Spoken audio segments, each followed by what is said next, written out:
When I was young, I was very interested in taking things apart just to see how they worked. My parents never discouraged that, in spite of the fact that frequently the things never got reassembled or worked ever again, at least not in its original form.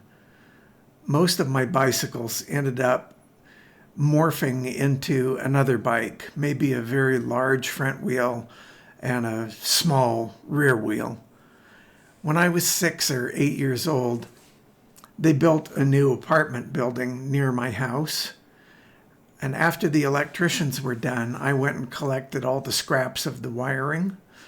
And I built a lamp with a switch and a light socket that my dad had. My dad looked it over and decided that it should work and gave me some electrical tape to make it a little bit safer. It did work, and that was my first introduction to electricity. My grandfather built a cabin up in the mountains on property that belonged to his good friend. We went up several times to help him, and that was my introduction to building and construction. Soon I was drawing up a cabin of my own on some graph paper.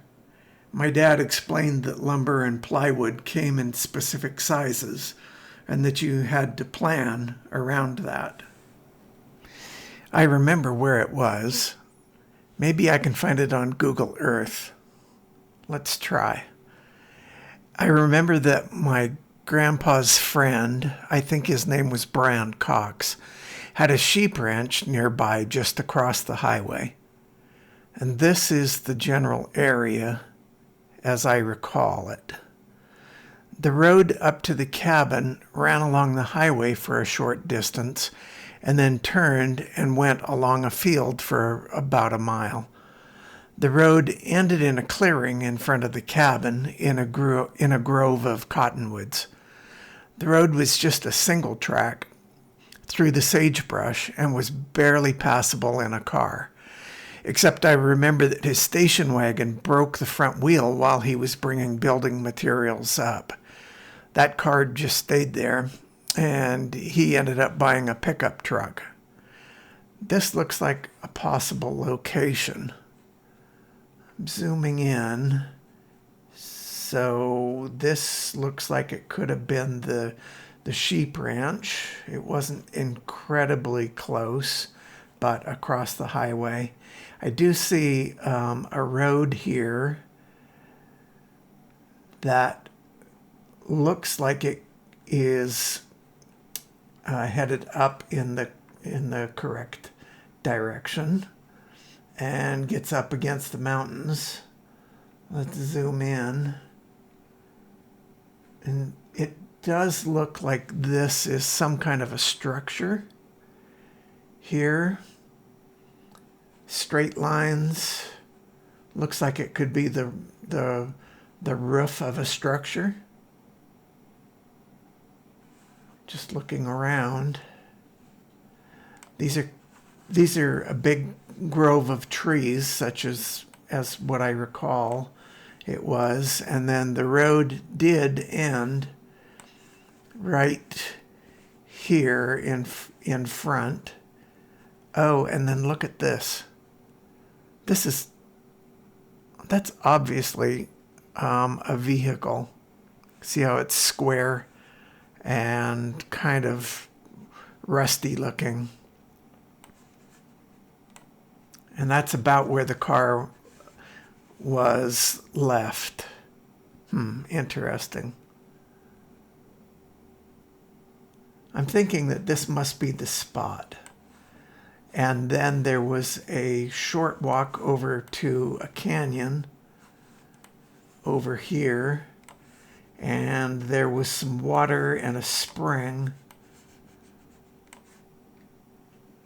that was nearby. That looks promising. So I think I found the location, and it does look like the cabin is still there. The date of this map is July 8, 2024. So that was within a year or so ago. It looks pretty promising. Seems promising that it might still be there. So let's see if we can figure out how to get to it and get permission to get to it. Howdy. Sorry to bother you. My name is Jeff Willard, and about 60 years ago, my grandfather built, he called it a cabin, just off in this draw over here, and left his car out there because it broke. And I was able to find it on Google Earth, and I think I could spot it out there. I wonder if you would mind if I walked over and took some pictures. It'd be a lot better ride. I remember that the road used to go up along the side of the field over there. Yeah, they just put that power line in up there. Oh, I see. And they built a road across there, and they improved this road over here. Oh, okay. So you can go up that road, or you there's a little side-by-side you can take if you want. But they improved the road, then it goes up the hill right there where you see. You see that where it heads up over the hill towards the power line? Oh, right, yeah. Well, don't take that, just go past, the road will go past there, but it's not as good because they didn't improve it. It'll just go up and then it'll drop down into, well, where you see all those cottonwoods. Yep. So the little cabin up there, there's not much left of it. There's a little bit. They had a little fence around it. And the car he was talking about, it's over in the draw there. Kids used to come up and they used to, well, they'd come in over here and they'd go camp up there. Yeah. So just and they shot the windows out of the car and shot the car up and stuff. Just From the satellite images, it looked like it was just, a rusted piece of junk. No, you can still, I mean, you can still see it there. It's not, the paint on it wears off easily, but it's not, surprisingly, it's not that rusted out. Yeah. But the windows and everything is shot out of it. Is that your property? Yeah, it's our property. And do you mind if I No, I don't mind. if I go up there? You can drive up there if you want. If you don't feel, I'll let you, I got side by side there. I'll let you take if you want. Oh. But you can drive, you can drive right up to it within probably 50 feet. Yeah. I think I can drive that. I'll put it in dyno mode. I don't have 4-wheel drive, but well, you don't need 4-wheel drive or anything like that. It's just a dirt road, and they cut some drainage across the road there, so they're kind of a pain. I don't want you to put those in there, but just make sure you go up that road, but then you have to veer off to the right to those cottonwoods. okay. Because if you stay on that, it'll take you up over into those power lines. Yeah, I don't want to go up there. So you're welcome to. I think it's like a 1955 model. It seems like. Probably. I've got some pictures of it when it was still alive. He could barely see, and he would drive anyway, and my grandma would tell him, oh, you need to be a little to the left and a little to the right. So what was his name? Carl Willard. Carl? Yeah, what's Willard? Who was it? The ones that used to come up here?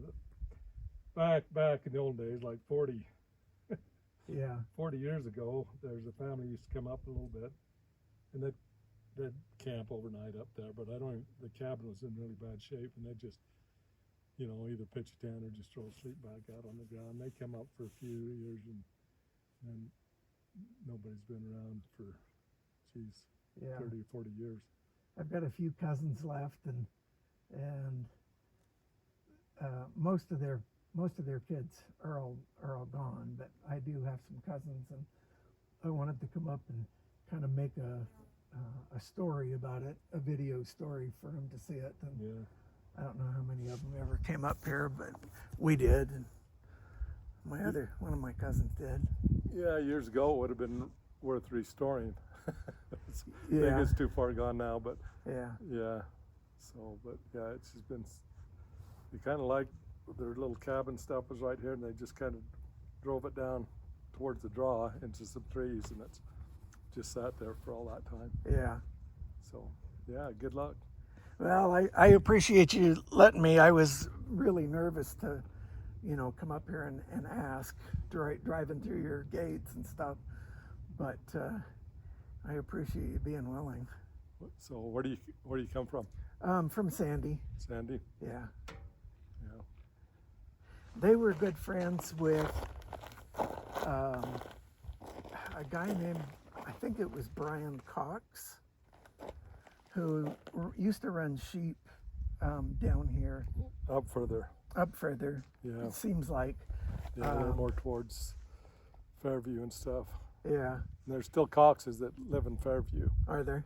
Yeah, but none of them. And they used to run sheep just Nebo Creek. I know, but you're talking back, geez, 70, 80, 100 years ago. Yeah.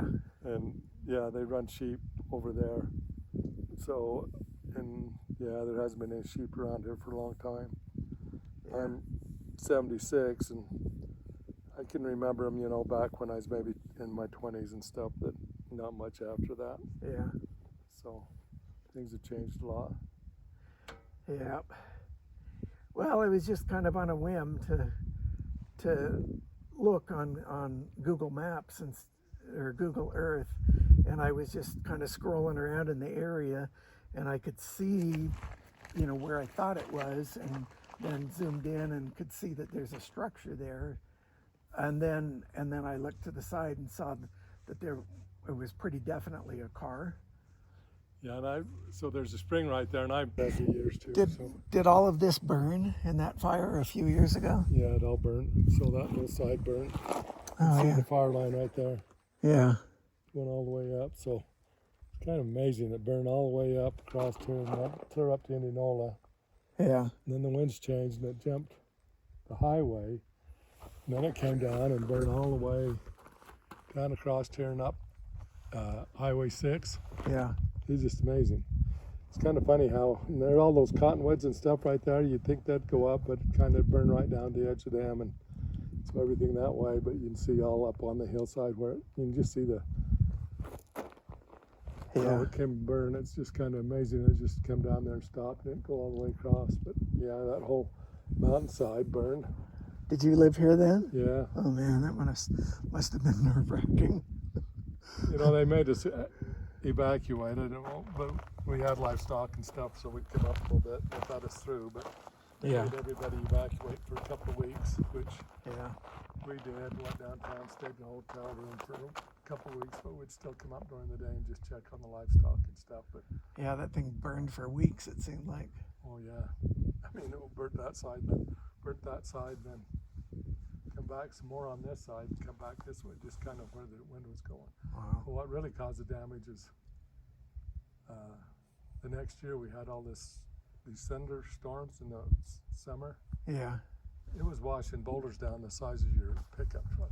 Wow. For that van. It just unreal how much it carved that whole channel out. Huh. And washed across the road, washed down into the river, and plugged the road up and closed the road off for a while, get all the debris cleaned off yet. Yeah. That happened about 3 different times with flooding. Huh. So had the nerve to come and approach you. oh, we get a lot of people on the property. Oh really? Yeah, people are coming up turkey hunting now, and in this spring they come up and gather up. I can't believe how many people are interested in gathering horns up, but in the spring it's big. Yeah. We don't mind the people doing it, but some of them get on their side-by-sides or four-wheelers and they cut our fences, and it's hard, and their cattle get out and stuff like that. Yeah. Lion hunters, they're on snowmobiles and they do the same thing. If people would just respect your property, it wouldn't be any problem, but it just, Yeah. You know, the fishermen are good. They come down and fish the stream, and I don't have much problem with them, but it's just Yeah. mostly the hunters. Yeah. People are looking for sheds are out on foot anyway, so they don't bother it too much. Yeah. But, yeah. Well, go check it out. See what you can find out. That's kind of interesting. All righty. Yeah, it'll be an interesting story. It'll take me a couple weeks to edit the whole thing together and tell the story. And well, that little cabin, I mean, you know, it's pretty well. You know, it's amazing. The fire just came right down to it. Yeah. But it didn't burn it. Huh. Just east of it a little ways. It stopped, but it's all roofs caved in and everything else on it. So, Yeah. but It'll be interesting. so you doing this for posterity for all your cousins Yeah. and stuff. Yeah. So they'd have to be interested in all that stuff too, I'm sure. They are. It was a big family. My grandma and grandpa had 8 kids, and you know. Oh wow! So they're scattered everywhere. They got lots of kids, and, Yeah. and a lot of the kids are still, you know, kind of interested in family stuff, and so I thought it'd be kind of a cool project to work on. All right, well, I'll go let up there you and get check on. it out. Okay, thanks a If you have lot. any problems, stop by and look. Okay. You know, I don't. You should. I mean, if you can't, I think you'll find it. But if you can't, I'd be more than happy to take you up there and show you all that stuff. Okay, I appreciate it. Thank you. Yep.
See exactly where it is. Yep, we're almost there. have to squeeze by this pile of gravel.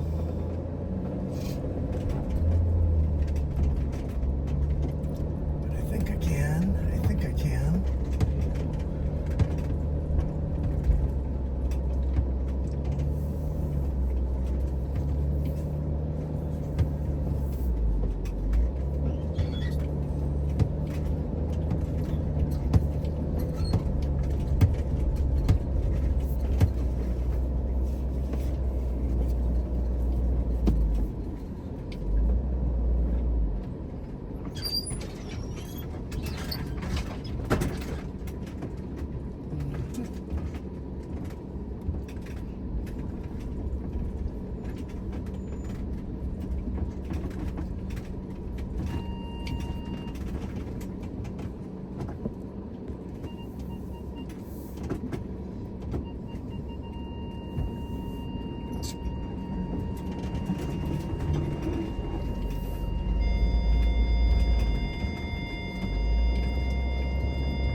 Grandpa's old Plymouth. Had a few shots taken out of the windshields and the glass. So this was driven up here with building supplies a number of times, and then the steering knuckle broke while it was here, and so Grandpa had to walk back down to his friend's house, which was down the valley and up a little bit.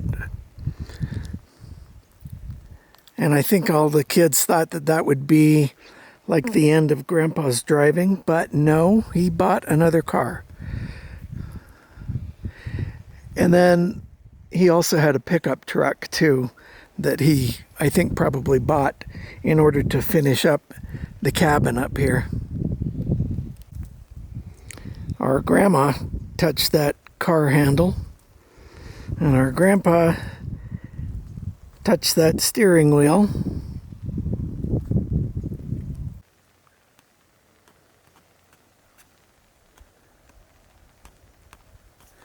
Let's see if we can see how many miles we're on it still.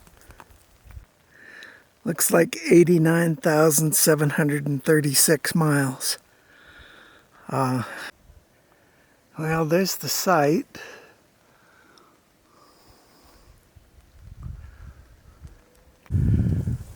Got a big branch landed on top of it. Literally a tar paper shack.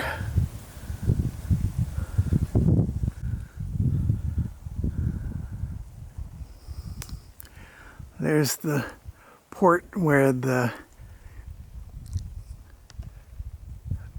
wood stove chimney used to come out. I didn't think that this was an outhouse. It looks like it's just got some wood chips stored in it there, but it doesn't look like it was an outhouse. I don't remember if they had one or not. They must have somewhere. Grandpa's old ladder that got left. I believe that was their kitchen table from their kitchen in their house in Provo that came up here. It doesn't look like the wood stove is still here, unless it's buried underneath of all that rubble. There's a chair. That fabric looks familiar, like something that Grandma would have had. A couple folding chairs. There's their bed over there.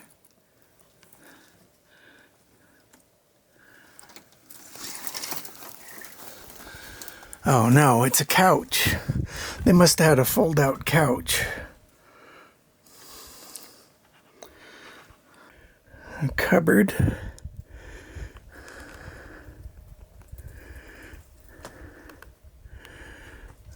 Blinds. What's that?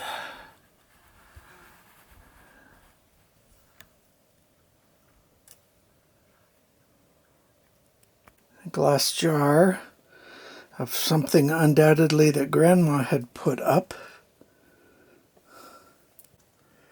An old mirror.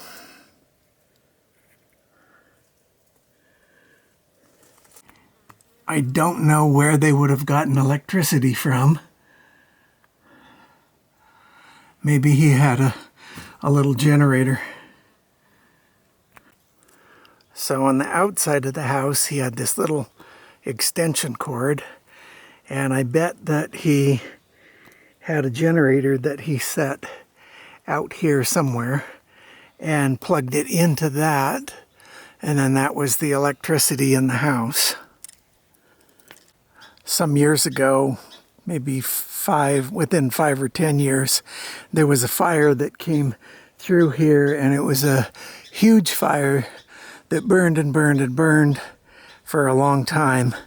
And Mr. Hall said that it burned right up to here, but didn't take out these trees or the cabin.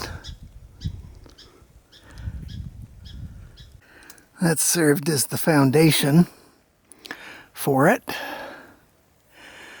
Just blocks.